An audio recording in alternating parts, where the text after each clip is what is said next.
Pues muy bien, Elena, muy buenos días y estamos muy contentos de poder entrevistarte hoy. Además, es un tema que tú realmente amas mucho, ¿verdad? Oh, por supuesto.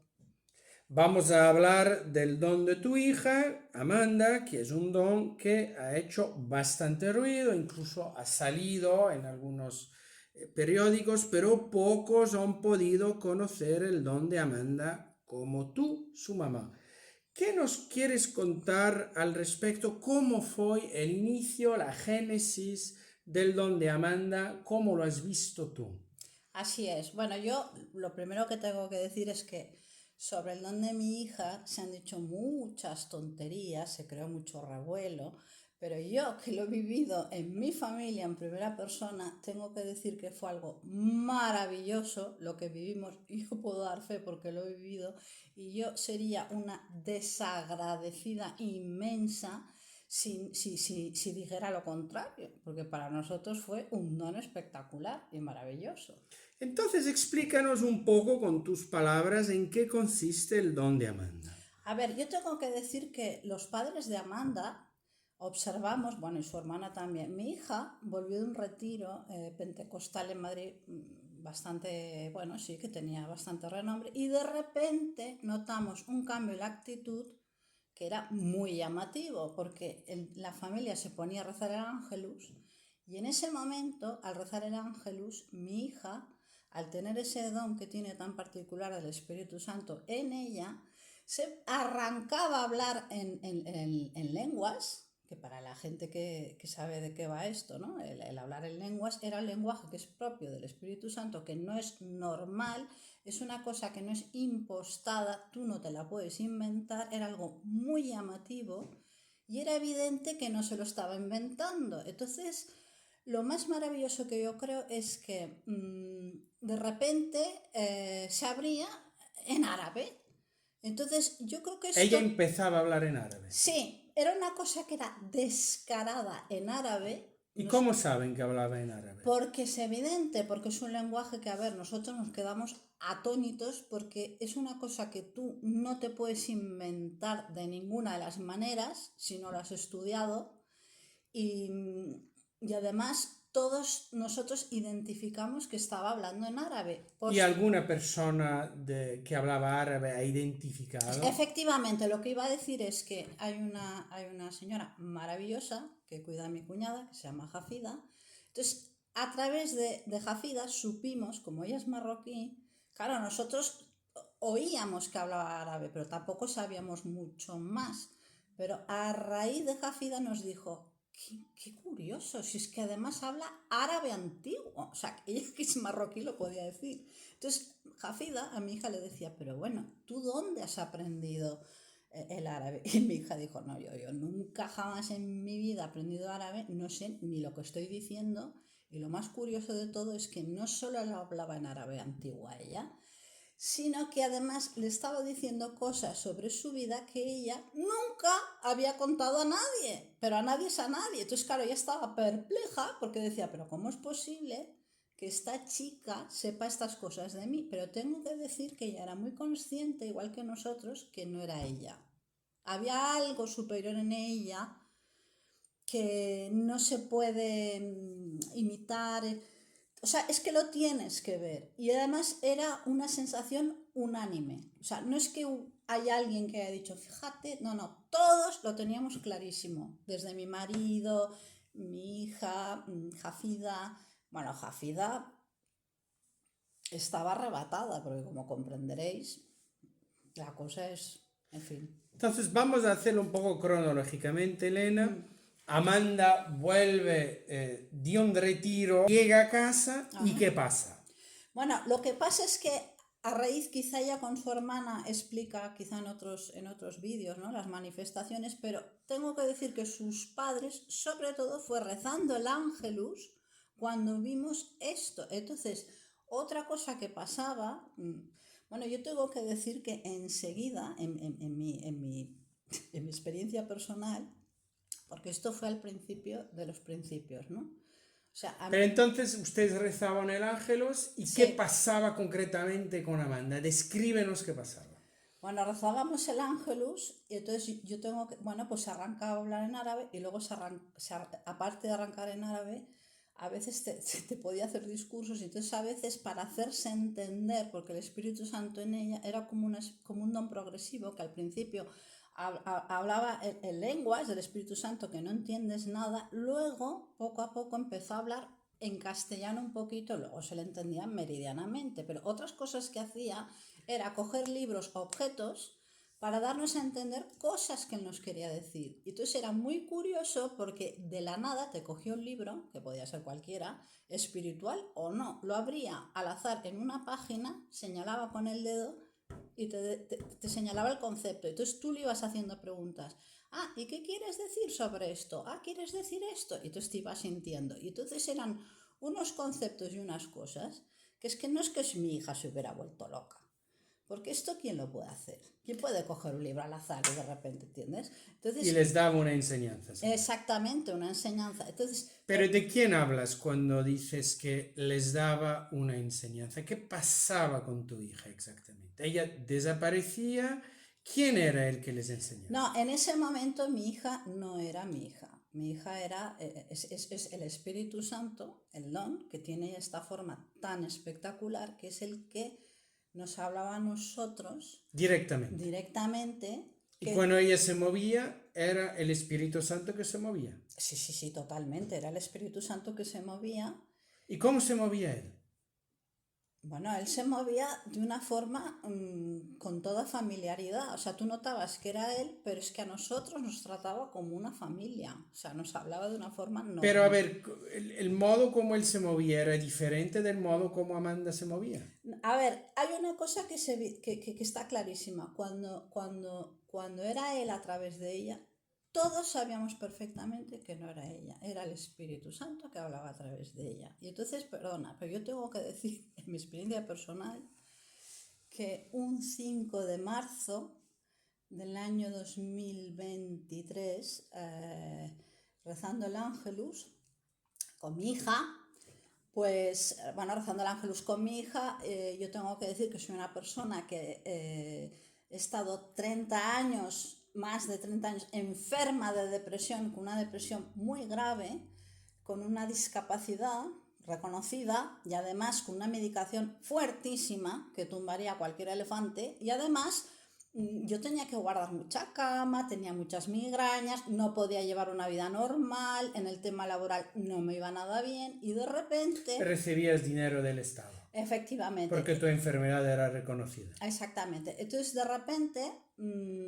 ese día, esa fecha en la que yo he explicado, rezando el Ángelus, que es como, sobre todo al principio, se manifestaba, clarísimamente llegó él, empezó a hablar, y entre otras cosas que hizo, que ya se ha hablado de esto en otros audios que se han hecho, con lo que se refiere a mí, empezó a rezar sobre mí bastante rato, media hora, en lenguaje del Espíritu Santo. O sea, me hizo como un chequeo físico rezando, ¿no? En plan, Pero te ponía el dedo en ciertas... Sí, en ciertas partes de mi cuerpo iba rezando sobre mí, iba rezando sobre Pero mí. con mucha energía. Sí, con mucha energía. No con la energía de tu hija.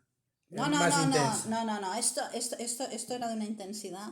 Y entonces de repente decía, te estás escondiendo, ¿eh? Porque claro, háganse cuenta que ¿A quién decía esto? pues al espíritu maligno, al diablo, está clarísimo. El espíritu de la depresión. El espíritu de la depresión, claro, el espíritu de la depresión, que además en mi familia hay casos ya, bueno, hay antecedentes clarísimos. Y entonces después de ese chequeo, que digo yo espiritual, de la clínica Mayo, pasó una cosa espectacular que me cogió en mi móvil y escribió, guapa mamá, tú no eres tonta y tú estás sanada. Entonces me puso tú no eres tonta porque yo tengo que decir que los depresivos, un rasgo común que tenemos es que todos nos autoinculpamos porque sabemos que para la familia eres un lastre porque claro, una persona que está todo el día triste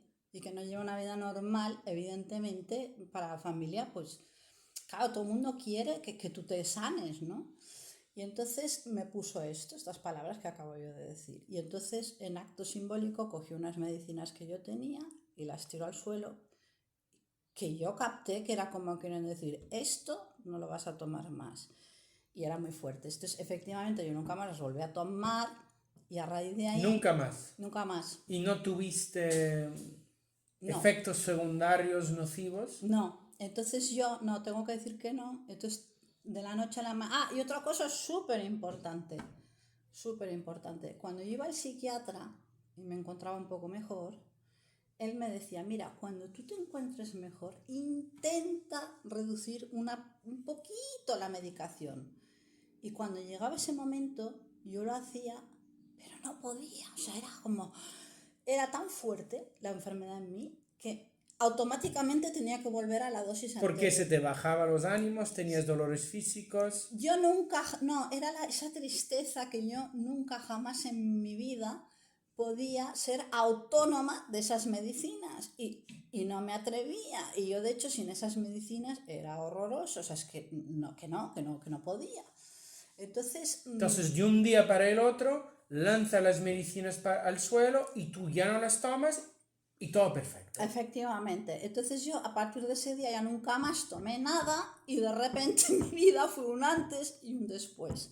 Yo no puedo mentir y yo digo lo que yo he vivido. Entonces, lo que yo he vivido es lo que yo he vivido y es así tal cual. Y entonces de repente empecé pues a llevar una vida normal, me desaparecieron esas migrañas que tenía tumbativas, que a mí muchas veces me tenían en cama, oscuras allí, que las migrañas también son muy paralizantes para la vida laboral, es un tema gordo.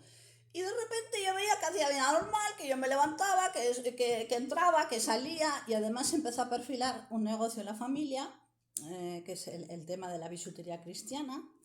Y bueno, porque él indicó clarísimamente que esto a él le gustaba mucho, entonces nos lo hizo entender ese mismo día. Lo que hizo fue coger bisutería que nosotros montábamos en plan amateur, entonces él lo que hizo fue cogerlo, elevarlo a un cuadro de la Virgen y lo bendecía. Además se le veía feliz, con una cara de felicidad, porque al principio no hablaba castellano, pero luego poco a poco empezó a hablar castellano y luego al final se soltó totalmente, ¿no? Entonces, claro, al principio era la base de preguntas y tú le decías, ¿qué quieres decir? ¿Que te gusta esto? Bueno, le encantaba. Entonces, nos tenemos que dedicar a esto. Entonces, asentía. Y para que quedara más claro, se fue a buscar como una hucha que teníamos, puso la hucha y los objetos de bisutería allí. Ah, ¿quieres decir que tenemos que invertir en esto? Y él, sí, como diciendo que sí, ¿no? ¿Y cómo les ha ido la bisutería? Nos ha ido fenomenal, pero es O que... sea que realmente fue un consejo de Dios. Fue un consejo de Dios, porque yo tengo que decir que nosotros, hemos desarrollado un negocio, tenemos nuestros pedidos, gracias a Dios, en toda España, y aparte de eso, yo tengo que decir que incluso hay una cosa muy curiosa, que es que hasta en el nombre del negocio, que él estaba presente, toda la familia no se ponía de acuerdo, no había manera. Y al final hubo un nombre que fue el tercer misterio. ¿Pero lo dieron antes que él llegara o fue después? No. El nombre fue después. Fue después de que él llegara. Y entonces el tercer misterio hace referencia al tercer misterio de los misterios de gloria, que es la venida del Espíritu Santo. Entonces, luego, porque recuerdo que al principio no hablaba castellano, luego le preguntamos, oye, Espíritu Santo, ¿este nombre lo inspiraste tú? Y nos dijo que sí, que claramente es el nombre que a él le gustaba. Y luego en el logotipo lo mismo, hasta que no dimos con un logotipo que a él le gustaba, pues tampoco, ¿no? Y es tercer misterio de la tercera persona de la Trinidad, o sea, el Espíritu Santo. Sí, de la Trinidad. Ahora bien, yo me estoy poniendo en el lugar de algunos oyentes que van a pensar, pues ya está, ellos están haciendo negocio del don de su hija. Pues es que no tiene nada que ver, porque, a ver, todo el mundo honestamente se gana la vida. A ver, lo que hacemos nosotros lo hace mucha gente. Hay mucha gente que se gana la vida en bisutería cristiana. Nosotros no estamos haciendo el negocio de esto, porque no tiene nada que ver la vida que lleva mi hija con la vida que llevamos nosotros. No tiene nada que ver. Y luego también tengo que Y ustedes también no ganan millones con esto. No, nosotros nos ganamos la vida, pero tampoco es que sea aquí que entre montañas de no. Amanda nunca dijo de ella misma que era la encarnación del Espíritu Santo. Pero por supuesto que no, o sea, ¿es que nos hemos vuelto locos o qué? O sea, ustedes desde el inicio tenían claro que aquel que se manifestaba a través de Amanda no era Amanda. Eso estaba clarísimo y además se diferenciaba muy claro cuando en esos momentos cuando hablaba él y cuando no. Estaba muy claro y además todos lo identificábamos. O sea, no es que hubiera un iluminado o no es que yo lo viera, no, todos lo teníamos muy claro, muy claro. Alguna vez mencionaste, Elena, que él pues les enseñaba mucho Sí, sí, sí, sí, sí. y enseñaba cosas que a tu modo de ver tu hija nunca habría podido enseñar. No, a través de ella, bueno, el Espíritu Santo la utilizaba ella para hablar de unos conceptos como de teológicos y de unas cosas que es imposible, este nivel de sabiduría, es imposible que a nadie le nazca de él. Y además, durante tanto tiempo, tan continuado, tan coherente O sea, que tu hija nunca había estudiado teología, ni había hecho estudios bíblicos. No, por supuesto, no, no, uy, me parece a mí que en aquella época, bueno, era una niña que tenía fe, pero cogerte la Biblia y leerla a menudo asiduamente, como ahora me consta que lo hace y como lo estamos haciendo todos en la familia, en ese momento no. Entonces, eso era imposible que por ciencia infusa a ella le saliera de ella. Y lo que se decía eran cosas muy elevadas. ¿Y cuál ha sido el efecto en la práctica de la fe a nivel de vuestra familia? ¿Vuestra familia se ha hecho más fervorosa? ¿Qué nos puedes decir al respecto? Pues nuestra familia cambió totalmente, fue un antes y un después. Para nosotros ha sido la forma de que Dios se te hace familia en tu vida y que tú te das cuenta que, hombre, gracias a Dios, por supuesto, la formación que hemos recibido toda nuestra vida, ¿no? Yo en mi caso a través de mis padres, los padres de mi marido, eso hace mucho, que duda cabe, pero en nosotros es como que toda tu vida tiene, o sea, hay una mayor vida de oración, hay una necesidad de leer la Biblia, de la palabra de Dios, porque tú te das cuenta que la Biblia lo que hace es que te va formando el corazón conforme al corazón de Dios. Entonces, da igual por qué la abras tú la Biblia, que todo ese relato tiene una coherencia. La Biblia habla de la salvación, ¿no? Habla de la salvación del hombre, ya desde el Génesis hasta el final. O sea, que ganaste mucho interés por la Biblia y la lectura de la palabra de Dios. Mira, yo ahora te puedo decir, y a mi marido le pasa lo mismo, y a todos nos pasa lo mismo, tanto a mi hija Chantal como a Amanda, sin la Biblia, tú es como que te falta algo, tú no puedes vivir, es un oxígeno que tú tienes en tu vida que te ayuda una barbaridad. Y te ayuda también en la oración, porque tú te vas... A ver, yo no digo que la oración de los demás, no. Pero, hombre, es una ayuda, es una ayuda muy grande, ¿no? Es como nutrirte la piel, que te pones, no sé, como una crema hidratante, tú te vas nutriendo también, ¿no? De la palabra de Dios. Claro, tú es importante ponerte en la presencia de Dios y tienes que tener sencillez, porque claro, a Dios tampoco le tienes que hablar en plan grandilocuente, ¿no? De, oh Señor, mira lo que pone en el capítulo, no sé qué, porque eso sería rarísimo.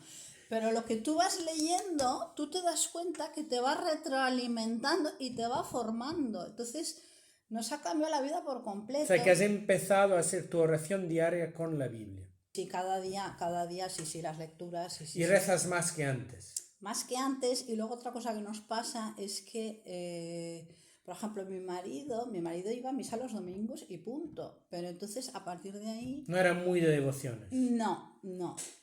A partir de ahí él empezó a ir a misa todos los días. Yo también voy, pero tengo que decir que él incluso va más que yo. O sea, yo voy, procuro ir todos los días, pero a ver, a él le encanta ir a misa y luego solemos rezar juntos el rosario, ¿no? Rezamos el Santo Rosario juntos. Entonces... Y él también ha leído la Biblia, ¿verdad? También. Completa. Sí, pero tengo que decir que en todos estos años hemos... Antes nunca lo habría hecho. No, para nada. No, yo tengo que decir que en estos años del 2023 ahora que estamos en 2025 hemos vivido un proceso, porque a ver, Dios también es pedagógico, tampoco te va a coger y de repente ¡bum! No, es poco a poco que a ti como que te va formando. Entonces nosotros notamos esto y por supuesto tenemos nuestros defectos como todo el mundo, pero bueno, y luego la experiencia de convivir con el Espíritu Santo fue tan... Pero él aparecía todos los días, todas las semanas. Durante una época, yo tengo que decir que las fechas que yo he dicho del 2023, Desde marzo, por ahí. marzos, en aproximadamente, pongamos, Noviembre, por ahí. sí, una cosa así, era diario, era muy intenso, era muy adictivo, daba cosas de doctrina. ¿Adictivo en qué sentido? Adictivo porque llenaba tanto tu espíritu, tu interior, tu ser. O sea, tú eres tan consciente de que aquello era de Dios que era imposible que esto saliera de la nada, ni que mi hija estuviera mal de la cabeza, en absoluto. O sea, que no era un demonio. En absoluto. Sabes que han acusado a Amanda de ser poseído por un demonio. Mira, ¿Tú cómo ves que no era un demonio? A ver, un demonio no te va a hablar de doctrina, no te va a hacer rezar, no te va a decir que vayas al Santísimo, porque el demonio no le interesa que Te vayas quita al Santísimo. fervor el demonio. Te quita el fervor, no te dice que reces el rosario, todas estas cosas no te las dice. Entonces es evidente que no era un demonio, porque un demonio esto no te lo va a Y decir. cuando el Espíritu Santo aparecía a través de tu hija, ¿cómo eran sus ojos? Sus ojos tenían como un brillo, como una intensidad especial, y sobre todo a través de los ojos tú veías que era él. Porque yo tengo que decir que una persona de mi familia, una vez, bueno, hablando con mi hija, notó una mirada especial en ella y además me lo dijo, dice, oye, yo los ojos he notado algo especial, que tiene algo especial. Entonces esto me lo ha dicho una persona que es de mi familia y que no, ¿entendéis? Que no somos nosotros los que estamos todo el día diciendo lo mismo, sino que es alguien que me ha dicho lo mismo. Más todas las personas que lo conocieron, que evidentemente pues también vivieron lo mismo. La conducta del Espíritu Santo, ¿cómo era? ¿Era muy alegre? Era muy alegre, era familiar, era muy divertido. También nos hacía reír mucho porque era muy guasón, muy guasón. Entonces una cosa muy divertida es que de repente un día que yo me quedé alucinada se puso a cocinar él. Bueno, yo os voy a preparar la comida. Entonces se puso a cocinar, luego nos servía. Y luego, por ejemplo, a la familia nos llamaba con motes. Entonces, a mí me llamaba mami, y bueno, nos iba poniendo motes y... O sea, familiaridad. O sea, ¿entiendes? Familiaridad. Eso es lo que nosotros vivimos. Y entonces por eso digo que era adictivo, porque claro, era tan simpático y además era muy intenso. Ah, eso sí, respetaba también el cansancio de mi hija, pero como podéis comprender, vivir un fenómeno así es intenso y cansa y es agotador. Entonces, cuando veía que ella estaba cansada, entonces desaparecía y dejaba que descansara. Pero él podía aparecer 2, 3, 4 horas, sí, una tarde. Cuando él quería, el tiempo que él quería, sí. Y era imprevisible. Totalmente. Sí, ¿Y sí. tu hija cómo lo llevaba? ¿No estaba asustada? ¿No se sentía arrinconada en la familia? ¿No se sentía mal porque ella desaparecía largas horas del día? ¿Cómo ella reaccionaba? No, en absoluto. Hombre, tengo que decir que mi hija al principio, cuando vivió esto, claro, a ti te pasa esto y al principio tú te asustas porque piensas, ¿esto qué es? Pero ella tuvo la confirmación de que le decía, no, yo soy el Espíritu Santo, soy Santo Espíritu, soy el Espíritu Santo de Dios, tú no dudes que soy yo. Entonces, no, la familia rechazó ninguno, la familia no apoyó total y absoluto. ¿Y ella cómo lo vivía? Pues ella, yo ya digo que al principio un poco sorprendida porque es muy abrumador, también los dones también son responsabilidades, por otro lado. O sea, no es fácil recibir un don así. Pero no le subió el orgullito. No, para nada. Mi hija era al contrario, completamente normal. No se le subió a la cabeza, en absoluto. No. Dado que estamos hablando de tu hija, voy a hacer otra pregunta que a lo mejor se le está ocurriendo a más de uno que te está escuchando. Amanda no tuvo antecedentes psicológicos o psiquiátricos que pudiesen explicar un posible, yo qué sé, desdoblamiento de personalidad. Para nada. Era una niña, siempre ha sido una niña muy Nunca he ido al normal. psiquiatra. Jamás en su vida. Y además, otra cosa que en Amanda, bueno, que yo para mí da a entender lo normal que es esta niña precisamente, es que, bueno, en mi familia ya he dicho que hay antecedentes, ¿no? Por la genética de gente con depresión. Mi hija esto no lo heredó y la otra, gracias a Dios, tampoco, ¿no? Entonces, mi hija precisamente ha sido una niña muy normal y como precisamente en casa ella también se dio cuenta que había que ayudar desde muy jovencita, se puso a trabajar y entonces el hecho de ponerse a trabajar en un restaurante a una persona lo que le da es un pozo de cuando una persona trabaja, es alegre, es buena hija, es buena amiga, entra, además mi O sea hija que en el trabajo estaban todos contentos con... contentísimos con ella. Es que se le puede preguntar incluso al dueño del restaurante